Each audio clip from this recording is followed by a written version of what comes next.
Entón, vamos a continuar facendo radio en directo, un maratón radiofónico participando ni máis ni menos que no 30 aniversario de Ponte nas Ondas. Este espectáculo que permite que os rapaces máis novos participen no mundo da radio e que, ao mesmo tempo, nós podamos disfrutar e coñecer cales son as súas inquedanzas e a súa relación coa cultura, co cole, cos amigos e coa Costa da Morte. Sabedes que este programa se está retransmitindo ao mesmo tempo dende 9 puntos da xeografía, 7 de Galicia e 2 de Portugal. Entre os que están de Galicia, sabemos que aquí son 14 centros, e en Vimianzo, na Casa da Cultura do Concello de Vimianzo, é onde se xuntan máis centros dos 9 puntos. Por tanto, ese forte aplauso para todos vós, que somos capaces de explicar unha xeografía.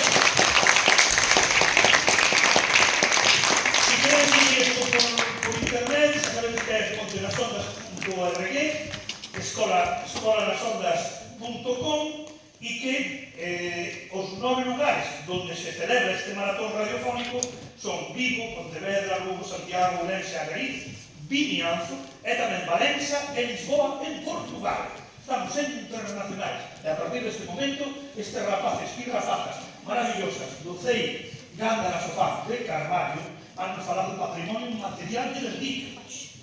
Vai haber unha entrevista a Caneta do Informante, Consuelo dos Peixos, e a actuación artística vai vir da man da Asociación Alume de Verdillo. Para todos vós, un forte aplauso e comenzamos.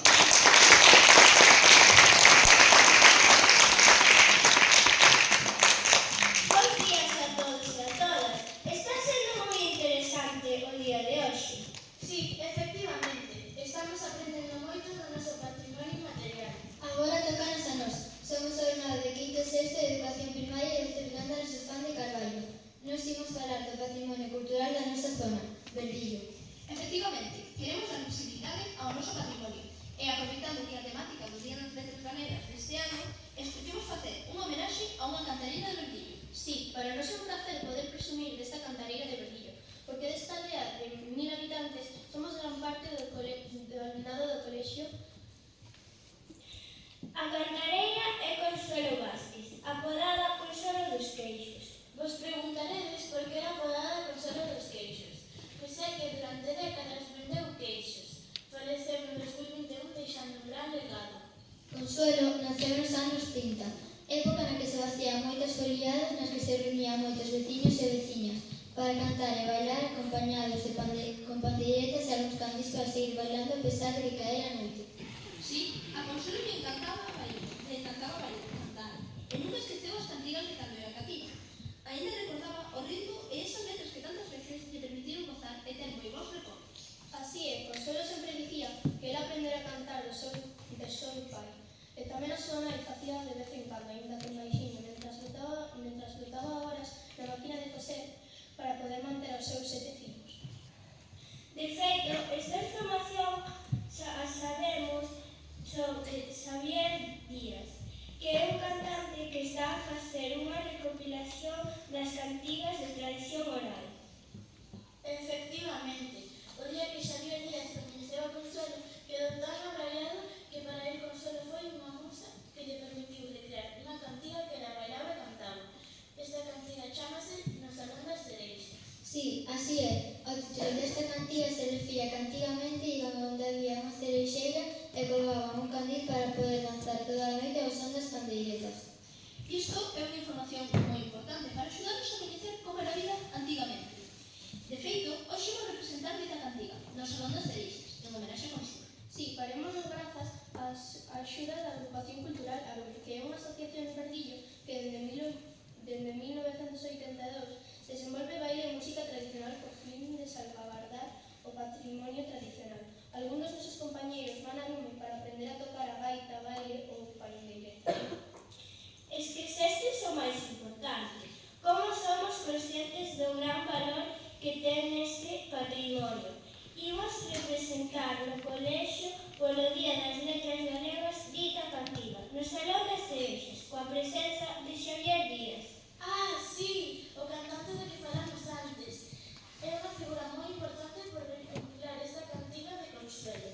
Así que xa sabedes, estáis todos invitados e invitadas a nosa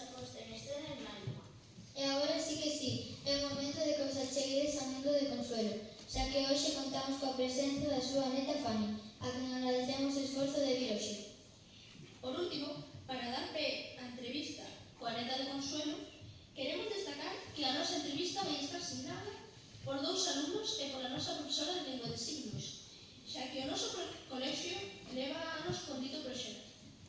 Damos paso á entrevista. Bos días, queríamos agradecer de estar aquí hoxe. Para nós é todo un honor poder preguntar a Berta de Consuelo sobre a súa avoa. Para comezar, queríamos saber como lembras a túa avoa. Como describirías o impacto da túa avoa en ti? Bos días, pois, en primeiro, para nós, para a familia, para mí, moi agradecidos de que nos acorara desde miña avoa. O impacto dela, pois, sempre nos enseñou a vivir libres, independentes, coa música na súa vida, ata o último momento cantou, sempre acordándose da familia, pero de axudar os demais tamén. Era unha muller que non lle costaba nada poñerse o mundo por monteira, marchou para Zaragoza co seu home, volviu para Verdillo, quedou viuda moi nova, pero sempre coa música, cantando. A música era o todo na súa vida. Interesante. ¿Recuerdas a tu avoa cantando frecuentemente? Sempre. Sempre. Ela cantaba en calquer momento, en calquer comida,